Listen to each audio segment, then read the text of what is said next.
MG Kannada ವ್ಯಾಕರಣ ತರಗತಿಗೆ ಸ್ವಾಗತ. 9ನೇ ತರಗತಿಯ ತಿಳಿ ಕನ್ನಡದ ಬೆಳಗು ಜಾವ ಈ ಪದ್ಯವನ್ನು ಬರೆದವರು ದಾರಾ ಬೇಂದ್ರೆಯವರು. ಒಂದು ವಾಕ್ಯದಲ್ಲಿ ಉತ್ತರಿಸಿ. ನಕ್ಷತ್ರ ಜಾರಿ ತಮ್ಮವೆಲ್ಲ ಸೋರಿದುದು ಯಾವಾಗ? ಮೂಡಲವು ಕಣ್ಣು ತೆರೆದಾಗ ನಕ್ಷತ್ರ ಜಾರಿ ತಮ್ಮವೆಲ್ಲ ಸೋರಿ ಹೋಯಿತು. ಜೇನು ನೊಣದ ಎದೆಗೆ ಹೂಬಾಣ ಹೂಡಿದವನು ಯಾರು? ಮಾರನು ಜೇನು ನೊಣದ ಎದೆಗೆ ಹೂಬಾಣ ಹೂಡಿದನು. ಕವಿಯು ಜಗವು ಸವಿಯಾಗಿ ಯಾವಾಗ ಕಂಡಿತು? ರಾತ್ರಿ ಕಳೆದು ಬೆಳಕು ಮೂಡಿದಾಗ ಕವಿಗೆ ಜಗವು ಸವಿಯಾಗಿ ಕಂಡಿತು.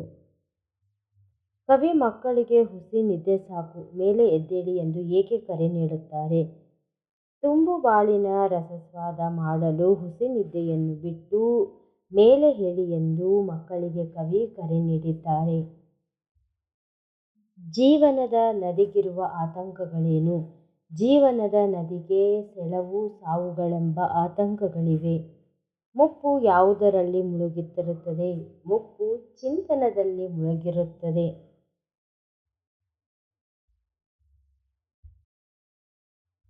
ಎರಡು ಮೂರು ವಾಕ್ಯದಲ್ಲಿ ಉತ್ತರಿಸಿ. ಬೆಳಕೆಂಬ ಬೇಟೆಗಾರ ಬಂದಾಗ ಪ್ರಕೃತಿಯಲ್ಲಿ ಯಾವ ಬದಲಾವಣೆಗಳಾಗುತ್ತವೆ? ಬೆಳಕೆಂಬ ಬೇಟೆಗಾರ ಬಂದಾಗ ಪೂರ್ವ ದಿಕ್ಕಿನಲ್ಲಿ ಬೆಳಕು ಮೂಡುತ್ತದೆ. ನಕ್ಷತ್ರಗಳು ಕಣ್ಮರೆಯಾಗಿ ಕಗ್ಗತ್ತಲೆ ಕರಗುತ್ತದೆ. ಗುಡಿ ಗೋಪುರಗಳ ಮೇಲೆ ಬೆಳಕಿನ ಬಲೆ ಹರಡುತ್ತದೆ. ಜೀವನದ ಸವಿಯನ್ನು ಸವಿಯಲು ತಡ ಮಾಡಬಾರದು ಏಕೆ? ಜೀವನ ಎನ್ನುವುದು ಒಂದು ನದಿಯ ಹಾಗೆ, ಅದರಲ್ಲಿ ಸೆಳೆತ ಎಳೆತಗಳಿವೆ. ಯಾವುದೇ ಕ್ಷಣದಲ್ಲಾದರೂ ಸಾವು ಬರಬಹುದು. ಆದುದರಿಂದ ಜೀವನದ ಸವಿಯನ್ನು ಸವಿಯಲು ತಡ ಮಾಡಬಾರದು ಎಂದಿದ್ದಾರೆ. ಬೆಳಗು ಜಾವ ಕವಿತೆಯಲ್ಲಿ ಕವಿ ನೀಡಿರುವ ಸಂದೇಶವೇನು? ಕವಿ ನೀಡಿರುವ ಒಂದು ಸಂದೇಶ ಏನು ಈ ಕವಿತೆಯಲ್ಲಿ? ಸೂರ್ಯ ಮೂಡುವ ಸಮಯದಲ್ಲಿ ನಿದ್ದೆ ಮಾಡದೆ ಎದ್ದೇಳಬೇಕು. ಕಾರ್ಯದಲ್ಲಿ ನಿರತರಾಗಬೇಕು. ಬದುಕಿನಲ್ಲಿ ಯೌವನವೆಂಬುದು ಅಲ್ಪ ಕಾಲದಲ್ಲೇ ಒಮ್ಮೆ ಮಾತ್ರ ಲಭಿಸುವಂಥದ್ದು. ಅದರ ಸದುಪಯೋಗವನ್ನು ಮಾಡಿಕೊಳ್ಳಬೇಕು. ಅಂದರೆ ನಿಮಗೆ ಲೈಫಲ್ಲಿ ಯೌವನ ಅನ್ನೋದು ಒಂದೇ ಸತಿ ಬರೋದು. ಸೊ ಅದನ್ನು ನಾವು ಏನು ಮಾಡಬೇಕು? ಸದುಪಯೋಗವನ್ನು ಮಾಡ್ಕೋಬೇಕು ಅಂತ ಹೇಳ್ತಾ ಇದ್ದಾರೆ ಕವಿ. ಅದೇ ರೀತಿಯಾಗಿ ಸೂರ್ಯ ಮೂಡುವಾಗ ನಿದ್ದೆ ಮಾಡಬಾರ್ದು. ನಾವು ಕೆಲಸದಲ್ಲಿ ನಿರತರಾಗಿರಬೇಕು. ಸಂದರ್ಭದೊಡನೆ ವಿವರಿಸಿ ಬರೆಯಿರಿ. ಈ ತುಂಬಿ ಬಾಳು ತುಂಬಿರುವ ತನಕ ತುಂಬಿ ಕುಡಿಯಬೇಕು. ಈ ವಾಕ್ಯವನ್ನು ದಾರಾ ಬೇಂದ್ರೆಯವರು ಬರೆದ ಬೆಳಗುವ ಜಾವ ಎಂಬ ಕವಿತೆಯಿಂದ ಆರಿಸಲಾಗಿದೆ. ಈ ಮಾತನ್ನು ಕವಿ ಜನರಿಗೆ ಹೇಳುವ ಮಾತಾಗಿದೆ. ಮನುಷ್ಯ ಬದುಕಿರುವಾಗಲೇ ನಿಸರ್ಗದ ಸೌಂದರ್ಯವನ್ನು ಸಂಪೂರ್ಣವಾಗಿ ಅನುಭವಿಸಬೇಕು. ಹೀಗಾಗಿ ನಾಳೆ ಎನ್ನದೆ ಅನುದಿನವೂ ಅದನ್ನು ಸವಿಯುತ್ತಿರಬೇಕು ಎಂದು ಕವಿ ಹೇಳಿದ್ದಾರೆ. ಜೀವನದ ನದಿಗೆ ಸೆಳವಿಹುದು.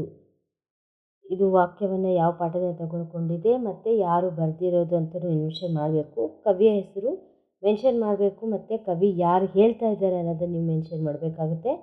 ನದಿಯು ತುಂಬಿ ಹರಿಯುವಾಗ ಅಲ್ಲಲ್ಲಿ ಸೆಳೆತವಿರುತ್ತದೆ.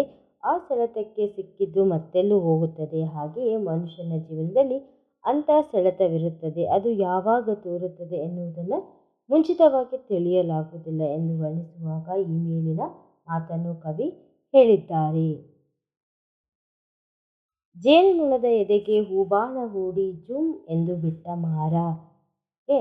ಅಂದರೆ ಇದರ ಒಂದು ಯಾವಾಗ ಈ ಒಂದು ಸೆಂಟೆನ್ಸನ್ನು ಹೇಳ್ತಾರೆ ಅಂದರೆ, ಬೆಳಕು ಮೂಡುವಾಗಲೇ ಜೇನುಹುಳಗಳು ಪುಷ್ಪರಾಗವನ್ನು ಸಂಗ್ರಹಿಸುತ್ತವೆ. ಅಂದರೆ ಜೇನುತುಪ್ಪವನ್ನು ಸಂಗ್ರಹಿಸ್ತವೆ. ಆಗ ಧ್ವನಿ ಉಂಟಾಗುತ್ತದೆ. ನಿಸರ್ಗದಲ್ಲಿ ತೋರುವ ಈ ಸಹಜ ಕ್ರಿಯೆಯನ್ನು ಕವಿ ಈ ರೀತಿಯಾಗಿ ವರ್ಣಿಸಿದ್ದಾರೆ. ಮುಳುಗಿರಲಿ ಮುಪ್ಪು ಚಿಂತನದಿ ತಾನು ಹರೆಯಕ್ಕೆ ಬೇರೆ ಹೊತ್ತೆ. ಇದರ ಅರ್ಥ ಏನಪ್ಪ ಅಂದರೆ ನೋಡಿ, ಅಂತಿಮ ಸಮಯದಲ್ಲಿ ಹೇಗೆ ಕಾಲ ಕಳೆಯಬೇಕು ಎಂಬುದನ್ನು ಕವಿ ತಿಳಿಸಿದ್ದಾರೆ. ಅಂದರೆ ನಮ್ಮ ಒಂದು ಕೊನೆಯ ಟೈಮ್ ಇರುತ್ತಲ್ಲ, ಅದನ್ನು ಯಾವ ರೀತಿಯಾಗಿ ಪಾಸ್ ಮಾಡಬೇಕು. ಪ್ರಾಯದ ಕಾಲದಲ್ಲಿ ಬೇರೆ ಕಾರ್ಯಗಳಿಗೆ ಮೀಸಲಿಟ್ಟು ಮನುಷ್ಯನ ಮುಪ್ಪಿನ ಕಾಲವನ್ನು ಒಳ್ಳೆಯ ಯೋಚನೆಗಳಿಗೆ ಧ್ಯಾನಕ್ಕೆ ಬಳಸಿಕೊಳ್ಳಬೇಕು. ಉತ್ತಮ ಚಿಂತನೆಗಳಲ್ಲಿ ವಿಲೀನವಾಗಬೇಕೆಂದು ಕವಿ ಹೇಳಿದ್ದಾರೆ. ಅಂದರೆ ನಮ್ಮ ವಯಸ್ಸು ಇರುವಾಗ ಆ ಒಂದು ಸಮಯವನ್ನು ನಾವು ಒಳ್ಳೆಯ ಕಾರ್ಯಗಳಿಗೆ ಬೇರೆ ಬೇರೆ ಕೆಲಸ ಮೀಸಲಿಡಬೇಕು. ನಮ್ಮ ವಯಸ್ಸಾಗ್ತಾ ಆಗ್ತಾ ನಾವು ಏನು ಮಾಡಬೇಕು, ದೇವರ ಧ್ಯಾನಕ್ಕೆ ಮತ್ತು ಒಳ್ಳೆಯ ಕೆಲಸ ಕಾರ್ಯಗಳಿಗೆ ನಾವು ಬುದ್ಧಿಯನ್ನು ಉಪಯೋಗಿಸಬೇಕು ಅನ್ನೋದು ಕವಿಯ ಅಭಿಪ್ರಾಯವಾಗಿದೆ. ನಂತರ 8-10 ವಾಕ್ಯದಲ್ಲಿ ಉತ್ತರಿಸಿ. ಬೆಳಗು ಜಾವ ಪದ್ಯದ ಸಾರಾಂಶವನ್ನು ನಿಮ್ಮ ಮಾತುಗಳಲ್ಲಿ ಬರೆಯಿರಿ. ಮನುಷ್ಯನು ಪೂರ್ವ ದಿಕ್ಕಿನಲ್ಲಿ, ಅಂದರೆ ಇದು ಬೆಳಗು ಜಾವ ಪದ್ಯದ ಒಂದು ಫುಲ್ ಸಾರಾಂಶ ಇದು. ಸೊ ಸೂರ್ಯನು ಪೂರ್ವ ದಿಕ್ಕಿನಲ್ಲಿ ಕತ್ತಲೆಯನ್ನು ಕರಗಿಸಿ ಬೆಳಕನ್ನು ಮೂಡಿಸುತ್ತಾನೆ. ಆಕಾಶದಲ್ಲಿ ಬಗೆ ಬಗೆಯ ಬಣ್ಣಗಳು ಕಾಣುತ್ತವೆ. ಬೆಳಕು ಎನ್ನುವ ಬೇಟೆಗಾರ ಗುಡಿ ಗೋಪುರಗಳ ಮೇಲೆ ತನ್ನ ಬಲೆಯನ್ನು ಹರಡುತ್ತಾನೆ. ಯಾರು? ಬೆಳಕೆನ್ನುವ ಬೇಟೆಗಾರ ಸೂರ್ಯ.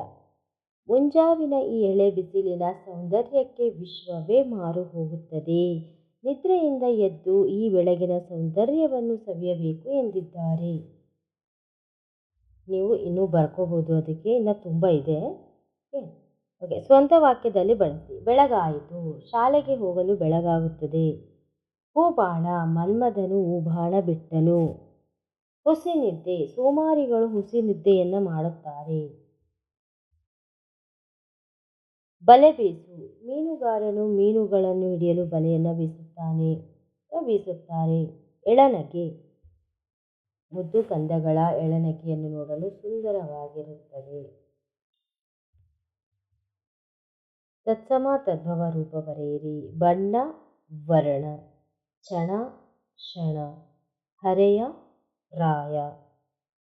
ವಿರುದ್ಧಾರ್ಥಕ ಪದ ಬರೆಯಿರಿ. ಏಳು ಬೀಳು, ಬೆಳಕು ಕತ್ತಲು, ಸರಸ ವಿರಸ, ಮುಪ್ಪು ಯೌವನ, ಬೆಳಕು ಕತ್ತಲು, ಸಹಕಾರ ಅಸಹಕಾರ. ಸ್ತ್ರೀಲಿಂಗ ರೂಪ ಬರೆಯಿರಿ. ಯುವಕ ಯುವತಿ, ಮಹಾರಾಜ ಮಹಾರಾಣಿ, ಗೆಳೆಯ ಗೆಳತಿ, ಸಚಿವ ಸಚಿವೆ, ಅಣ್ಣ ಅತ್ತಿಗೆ.